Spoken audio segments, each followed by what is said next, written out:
What's happening, folks? Back with another reaction, back with some more Belinda Carlisle, and we're returning to the 1987 album Heaven on Earth.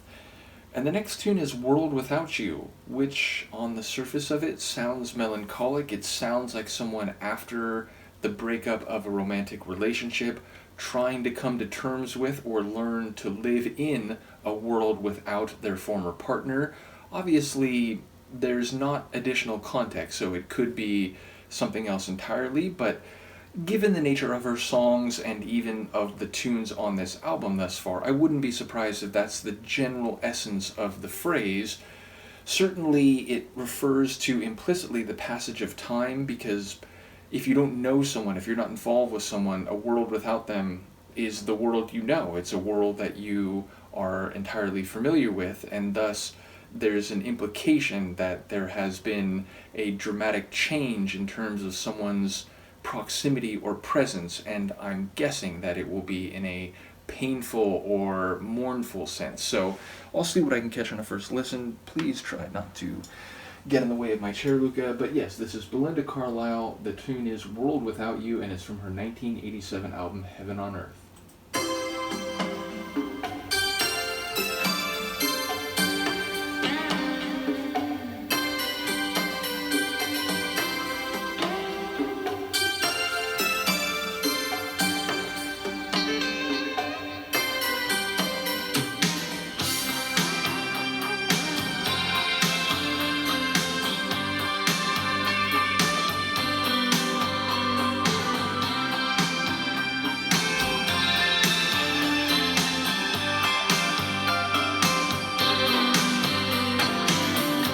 If there was no sunshine, I could learn to live with the rain.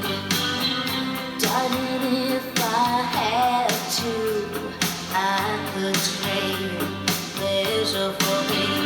I could live without food or money, wouldn't be so hard to do. And if the stars fell down from the sky, baby, I would make it through. But in a world without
So, a lot to say here. Okay, first of all, the general essence of the title phrase was as I was thinking, but the timeline was shifted forward, meaning there's reference to two periods of time, but it's not the past and the present, it's the present and a hypothetical or potential future. And the mood is not overtly mournful or sad, it's speculative about the narrator being mournful and sad should anything go wrong in a relationship that sounds like it's ongoing, which is further to say the lines in the song talk about, look, if the sun was never seen anymore and it was raining all the time, I could get used to that. If I didn't have any money anymore, I could probably get by. I could ultimately make that work.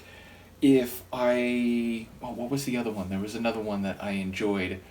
But yes, it seems to be saying that she could get used to a lot of things. She could learn to live with a lot of developments, which on the surface of it would be less than ideal, or to the mind of many people, insufferable or very difficult to live with. But she's saying, you know what? By comparison with the idea of losing you, that's all very manageable. I could do that. But if I were to lose you, music would have no meaning. There'd be no purpose in going on. Like, nothing would have the same quality or vivid character that we feel it as. So, yeah, she's saying, I think implicitly, that she's with someone who means everything to her. Indeed, she's saying, like, without him, she wouldn't even be able to breathe. Like, she might not even be able to live at all. So the idea of being willing to endure many negative changes, but not the one in which he leaves her life, it comes across as very powerful. But functionally, the song is actually more positive and emotionally warm than I would have predicted given the title, because the world without you sounds like it hasn't happened and she doesn't want it to happen, but she's making clear what it would mean if that were to come to pass. So, sonically, I was thinking a lot of the track sounds like a real 80s ballad. It reminds me a bit of like Tears for Fears, Head Over Heels, or like OMD's If You Leave, like somewhere in that 80s emotional ballad type of vein, but with more soul, blues, and gospel than either of those tunes, meaning some of her vocal delivery sounds very soulful, and there's a couple moments where there's like layered vocals. I don't know if those are other backing singers or if it's literally multiple Belindas like layered over each other. There's a couple moments where she puts some blues flavor into her vocal delivery, gets a bit scratchy. There's some guitar work, which I would describe as bluesy. And then there was what was it? There's a particular element that I'm now blanking on. I guess it was the gospel type sound of some of those backing vocals, whether they're other Belindas or not. So yeah, it feels like it's a synth pop ballad, but with some blues, soul, gospel flavoring, like seasoning added over. And again, I love not only when she gets a bit raspy, but by the end of the tune, she starts belting a bit more powerfully, and she's like soaring into the upper reaches of her vocal delivery more. So I enjoyed that, and it's the kind of tune that I feel does fit with a fade out ending, but given her vocal intensity or inflections and the end of the track, I was sad to see it or hear it begin to fade. So yeah, I enjoyed this one, and I like the way it essentially conformed to what I was thinking lyrically based on the title, but with a twist that I didn't see coming. So yeah, another good one from Belinda. Let me know what you think, and I will see you next time. Peace.